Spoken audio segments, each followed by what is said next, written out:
In all human beings lives a state of psychological traffic, which consists of an immeasurable number of feelings when we come into contact with our surroundings. These feelings gather around, developing what we know as good and bad thoughts. These thoughts generate fluctuation of emotion and transform into either wholesome or unwholesome speech and action, which can further cause impact on us, leading to the unrest of our body and mind. Society tries to seek medicine for the problem. Unironically, the Buddha 2500 years ago thought the answer to this concern, which is known as equanimity.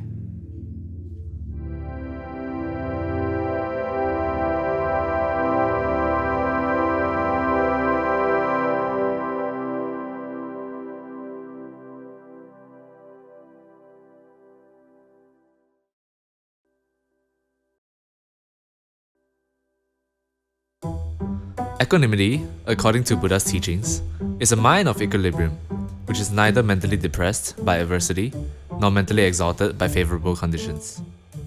We all experience 8 categories of conditions, called Ataloka Dhamma, known as the 8 worldly winds, which consist of loss and gain, fame and infamy, praise and blame, happiness and pain. By practicing equanimity in our daily life, we will gradually have the capacity to not be caught with these 8 conditions and what impact it might have on us, while still continually living moment to moment. From what we know, nothing is eternal. Impermanence lives within our life. However, equanimity is not to be equated to indifference. Equanimity is described as a sense of non-attachment to the ongoing phenomena, but at the same time has a sense of clarity, care, and attentiveness to others. Indifference is an unwholesome state which shows lack of concern for others or the circumstances.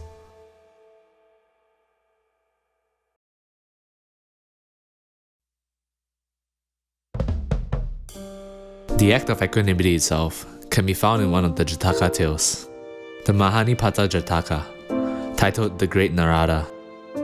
In the kingdom of Videha lived King Angadi. The night before the full moon festival, King Angadi and his advisors seek out Guna, a practitioner living in the forest. After arriving, the king seated himself at one side and asked Guna for counsel. He asked the rules of good behavior towards parents, teachers, wives, children, elderly, practitioners, the army, and his people. Guna, never having studied with a wise teacher, was as blind as a child and created his own false doctrine, embracing greed, and replied that there is no right or wrong way to behave. Whatever the king does has no effect on his future, and that his habit of giving alms is useless. The king's advisor also expressed his agreement to Guna's statement. Convinced by his advisor and Guna's false statement, King Angadi then, swayed by praise and gain, decided to make no further effort to do good. He no longer gives alms to the poor and sickly, as he reasoned it would not have any consequences. People started to complain, and many suffered.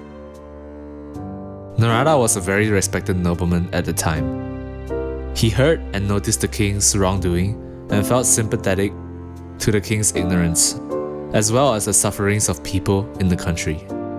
He came and spoke to King Angadi. King Narada, I heard that you were a very kind king. Why did you stop doing the good deeds you used to do before? Narada said.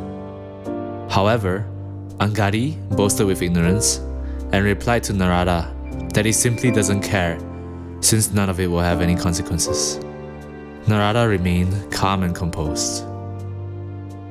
The king, looking down on him, asked Narada to lend him 500 pieces of gold, and if what he thinks is wrong, he will return 1,000 pieces to Narada as an interest. Narada, with no hatred and grudge, replied to the king, when a man is the lover of sin, wise men don't entrust a loan to him. And if you were a virtuous man, I will gladly lend you gold, for it not hard to collect the debt from an exemplary and right-minded man. After hearing that, Angadi was stunned with Narada's calmness and wisdom. then asked Narada what was supposed to be the right thing to do. Narada, with kindness and compassion, told him that there is the universal law of cause and effect. Good deeds will bring happiness, bad deeds will lead to suffering. As a king, he should be responsible for his realm, providing for the poor, hungry, and aged. To avoid bad friends, start learning from right-minded practitioners and focus on living a noble life. He should be using his wisdom to guide him and maintain self-awareness on what is right and wrong, so that his mind will not be easily swayed. It ends with a saying from Narada: "Let your mind guide your body," making you a sure but self-restrained man. Having thought and guided the king with the right teachings, Narada encouraged the king and everyone in the royal court to always uphold the right understanding and follow the right path. When everyone had shown that they understood the teachings well, Narada left happily. The king was awed by how Narada, with calm and compassion, guided him to not be swayed to a wrong path. King Angadi began to practice generosity, again with the mind of loving kindness and compassion. With right understanding, he is now confident in his own good deeds. He put the teachings into practice and became more compassionate, embracing and understanding. His mind becomes steady, peaceful and happy, not swayed by hearsays. He slowly dwells into a sense of equanimity, where he is caring and attentive while maintaining a calm and clear frame of mind. From this Jataka, we can take the message that one's unstable mind drives oneself to a wrong path, just like King Angadi in the story. What causes this instability of mind? It is due to our ignorance. We lack the right understanding. We are not clear on what is wholesomeness and unwholesomeness, the law of cause and effect, the teaching of interdependency and impermanence, hence become easily swayed by any sayings, falling into the trap of ignorance, desires, and silly attachments. Narada is practicing equanimity. He is calm and clear, with no anger and grudge, even when being mocked by the king. In addition, with kindness and compassion, Narada guides the king skillfully, making sure he is on the right track. Narada left freely and happily without clinging to his good deed, nor expecting any rewards. He wholeheartedly wishes all to be happy and free from suffering. Therefore, before hoping to attain the state of equanimity, we must first listen to righteous teachings, cultivate firm right understanding, and apply the good teachings in our speech, actions, and thoughts. Abide to the precepts, be appreciative, respectful, kind, and compassionate to all. Furthermore, practicing meditation to help strengthen our mindfulness, focus, and calmness.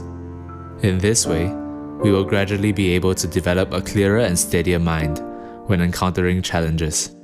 An equanimity mind is a balanced mind despite any occurrences, while continuing living through our own life with clarity, kindness, and peacefulness. It is not a cold indifference.